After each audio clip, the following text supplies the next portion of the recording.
Hoy quiero detenerme y tomarme un tiempo con usted, considerar lo que la palabra de Dios dice en cuanto a la salvación.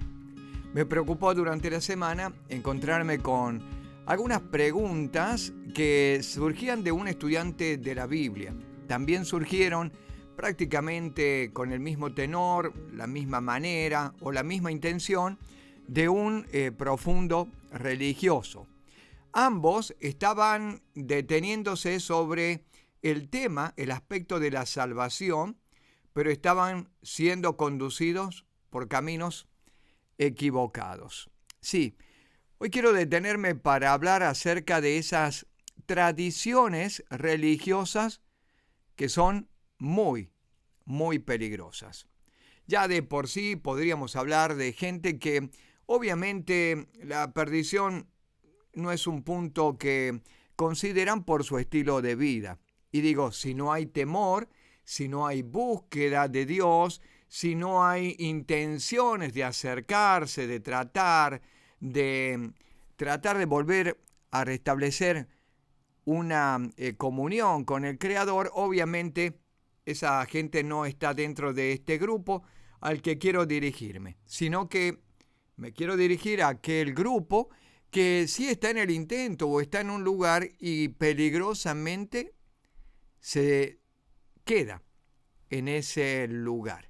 Y se queda en ese lugar de tradición, de religiosidad, sin hacerse las preguntas más importantes y significativas. Una de ellas sería, ¿es verdad lo que me dijeron? ¿Es tal cual como me lo contaron? ¿La tradición, mi religión que estoy abrazando, realmente me va a salvar, sí o no?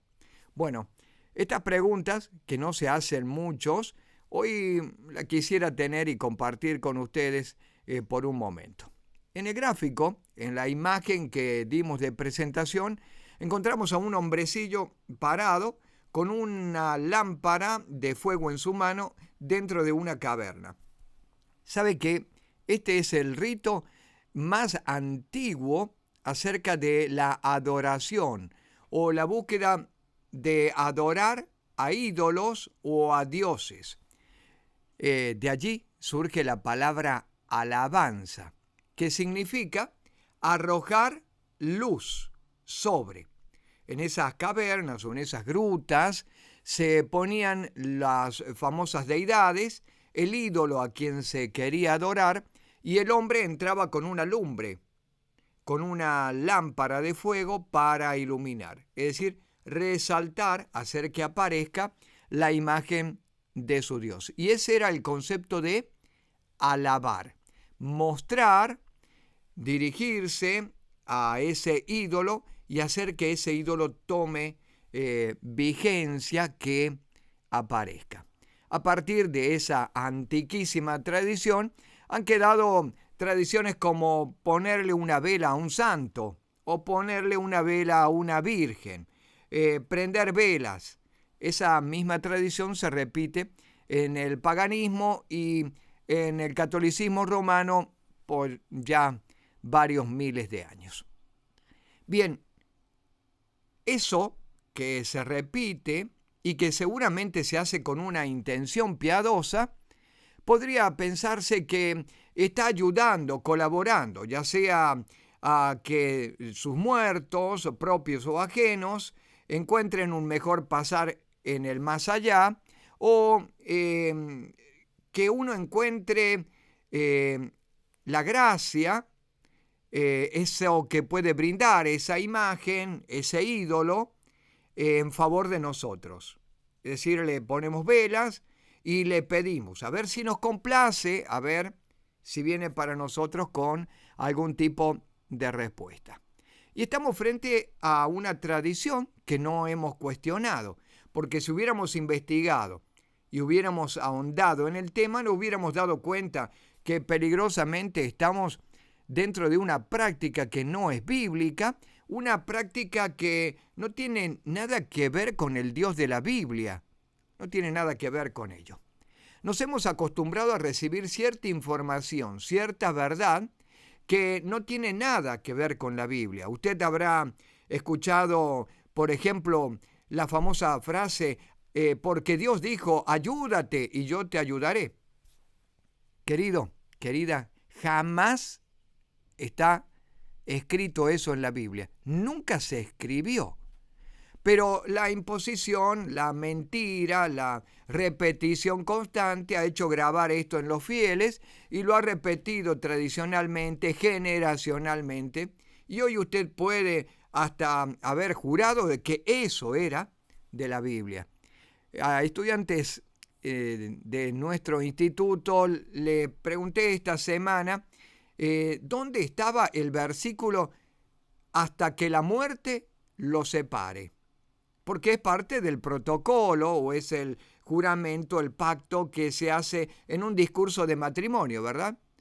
Y lo que Dios unió no lo separe el hombre, y hasta que la muerte lo separe, marido y mujer.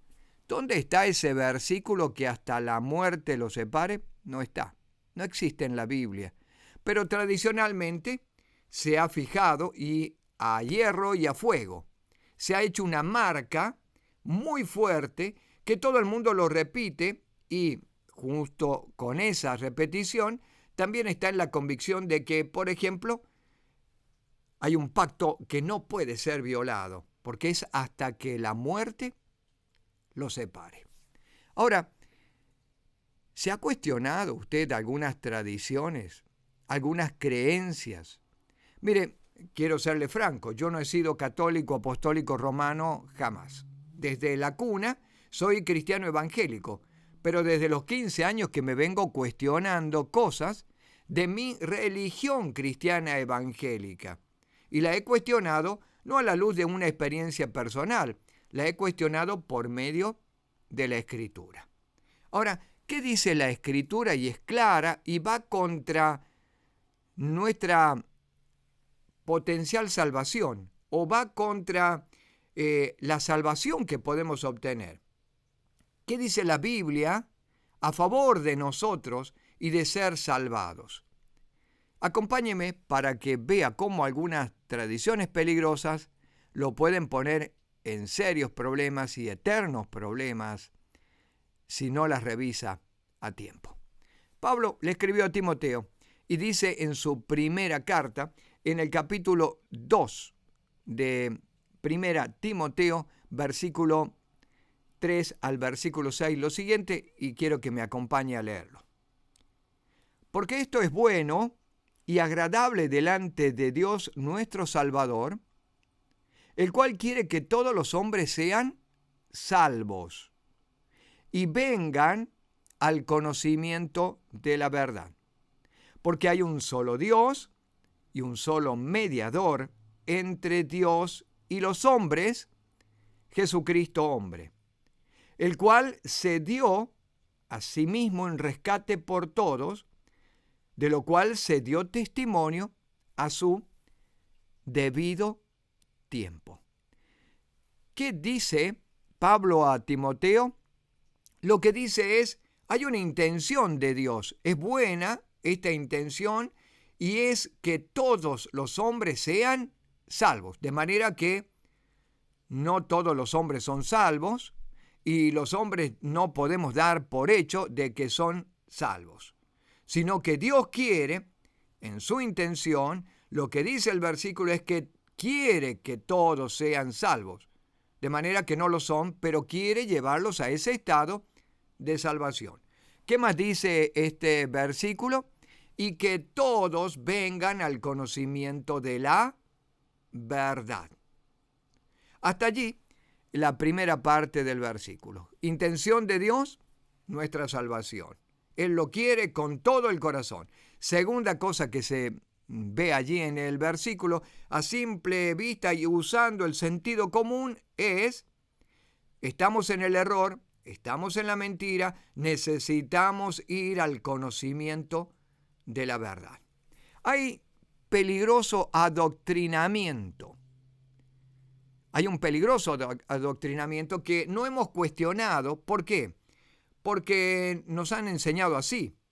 Si usted hubiera nacido en un pueblo judío, no va a cuestionar acerca de su tradición y su religión judía. Si usted nació en el Islam, no lo juzgaría tampoco o no se atrevería, es peligroso poder cuestionar algunas verdades o principios. Si usted se ha criado en una iglesia católica, seguramente que todo el adoctrinamiento católico también le ha infundido cierto temor y no lo podría cuestionar. De hecho, sin leer la Biblia, usted en esa condición de católico apostólico romano sería un atrevimiento poder cuestionarse algunas cosas que enseña la iglesia católica o quienes enseñan sus autoridades. Así que hay un peligroso adoctrinamiento, es decir, una enseñanza que necesita ser cuestionada. La segunda cosa es, hay una peligrosa experiencia. Muchos de los religiosos, y usted que me está mirando, seguramente ya ha tenido una experiencia personal. Llamo a experiencia personal a ese tipo de experiencias que son sobrenaturales, ¿no? Apariciones, visiones, sueños, etc. Peligrosa experiencia, porque esa experiencia no tiene ninguna garantía de que haya venido directamente del cielo. No tiene garantías de que Dios la haya preparado. Es más, puede ser una peligrosa y astuta manera del enemigo para perderlo completamente o para llevarlo a ese camino equivocado y meterlo en su bolsa de ganancias. Ya usted está enajenado a cualquier otro concepto, a cualquier otra verdad, porque ha vivido una experiencia. Y esa experiencia para usted cobra un valor tan fuerte que lo que diga otros o incluso la misma Biblia, usted no le va a poner cuidado. La tercera cosa que yo encuentro en eso de peligroso es la tradición. Sí, es una cuestión muy difícil poner ruptura o romper los vínculos que nos vienen acompañando como familia, como tradición de nuestros antepasados. Parece deshonroso abandonar ciertas prácticas porque esos se hicieron de una determinada manera y somos más fieles a ese tipo de tradición que a cualquier otra cosa. Así que lo que tenemos aquí es adoctrinamiento, muy peligroso. Lo que tenemos también puede ser una experiencia espiritual, sobrenatural, muy peligrosa. Y lo que tenemos es una tradición que nos ha acompañado, nos ha envuelto, nos ha seducido y también es muy peligrosa. Ahora, cuando uno mira este tipo de cosas, en un religioso, en una persona que está en ese tipo de cuestiones, no ve una cuestión satánica, maligna, todo lo contrario. A veces la imagen que se brinda detrás de eso es la imagen de una persona piadosa, temerosa. Y uno dice, bueno, pero es lo que él hace en su intento de quedar bien con el Señor, es la manera en que él puede acercarse, quizá esté equivocado, pero es una buena persona, etc. Mire, lo peligroso de esas cuestiones tienen que ver que el adoctrinamiento no es bíblico, que la experiencia no es bíblica y tercero, la tradición no es bíblica. Entonces, carecen de garantías y carecen por más buenas intenciones. Los intentos son buenos. La manera que tiene de abordarlo parece temerosa para Dios, pero es mala en su final, es mala en lo que va a determinar esa conducta. ¿Por qué? ¿Por qué es mala? Si hay buena intención, ¿por qué es mala? Si es buena persona, ¿por qué es mala? Porque no es bíblica, porque no está dentro de lo que dice la Escritura. Ahora, recién mencionábamos cuál era la intención de Dios y la podemos responder, Dios quiere que todos sean salvos. Y la podemos responder y quieren que venga al conocimiento de la verdad.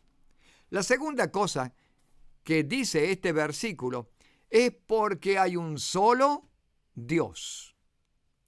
Y dice también, hay un solo mediador entre Dios y los hombres. Puede ser una religión increíblemente piadosa, de muy buenas intenciones. Pueden haberlo llenado a usted de experiencias espirituales y etcétera, pero si el Señor Jesucristo no es mediador, entonces usted está en un tremendo problema. Si Él no es el mediador, lo repito, si Él no es el mediador, está en un serio problema. La tradición puede decirle que hay otros mediadores, que vamos a Dios por María, o el santo fulano de tal, o la religión tal o cual. Pero el problema es que por más buenas intenciones que cargue, está en el camino equivocado porque Él es el único mediador entre Dios y los hombres. La segunda cosa es que hay un solo Salvador. Y hay un solo Salvador porque Él es el único que murió. Él es el único que pagó el precio. Él es el único que derramó la sangre en la cruz por nuestros pecados. No lo hizo María, no lo hizo Pedro, no lo hizo Juan, no lo hizo Elías ni Moisés. Nadie murió por nosotros. Nadie vino a pagar el precio excepto que solamente la persona del Señor Jesucristo. Y esto invalida toda tradición, invalida toda experiencia que tenga con otros mediadores o con otras figuras que parecen piadosas y que pueden aparecerle y que pueden mostrarle y que pueden hablarle y que pueden decirle tantas cosas, pero no son Jesucristo. Hay uno solo que vino para hacer la diferencia, para salvarlo a usted. La última cosa es, Él es el único Dios. Es el Dios que se acerca para el rescate de sus criaturas, cosa que no lo hizo ninguno de nuestros pares, porque los demás son hombres y mujeres mortales que pueden haber sido buenas personas o no, pero que no están dentro del plan divino para ser ni salvadores, ni rescatadores, ni mediadores, ni intercesores, ni absolutamente nada. Podemos tener una bonita tradición, podemos tener una bonita religión, pero yo quiero que leamos juntos de nuevo este versículo para que no sea la posición de el pastor Rubén Herrera, sino que es lo que dice la Biblia. Apenas el apóstol Pablo dice, las intenciones de Dios son la salvación de todo hombre y las intenciones de Dios son que todo el mundo venga al conocimiento de la verdad. Fíjese lo que dice para aclararnos todo y que no quede en duda. Porque hay un solo Dios y un solo mediador entre Dios y los hombres. ¿Quién? Jesucristo, hombre, el cual se dio en rescate por todos, de lo cual se dio testimonio a su debido tiempo. Sí, puedes tener una hermosa religión, puedes disfrutar de una paz y libertad de conciencia extraordinario porque te sabes cumpliendo los mandamientos, porque te sabes cumpliendo una tradición, porque no faltaste a una iglesia, no dejaste de ir a la misa o no te confesaste. Pero esa paz interior o condición religiosa no tiene nada que ver con el camino que el Señor empleó para acercarnos a Dios Padre. Y es por medio de su Hijo, el Señor Jesucristo. No hay otro Dios. No hay otro mediador. ¿Sabe? Yo estaría a favor de muchas cosas dentro de las religiones del mundo, pero no son bíblicas, no están en la Escritura. Hay tantas tradiciones que se dicen que no están en la Escritura. Hay tantas cosas que se han asegurado como palabra divina y solamente pertenecen a una tradición y a una religión mentirosa.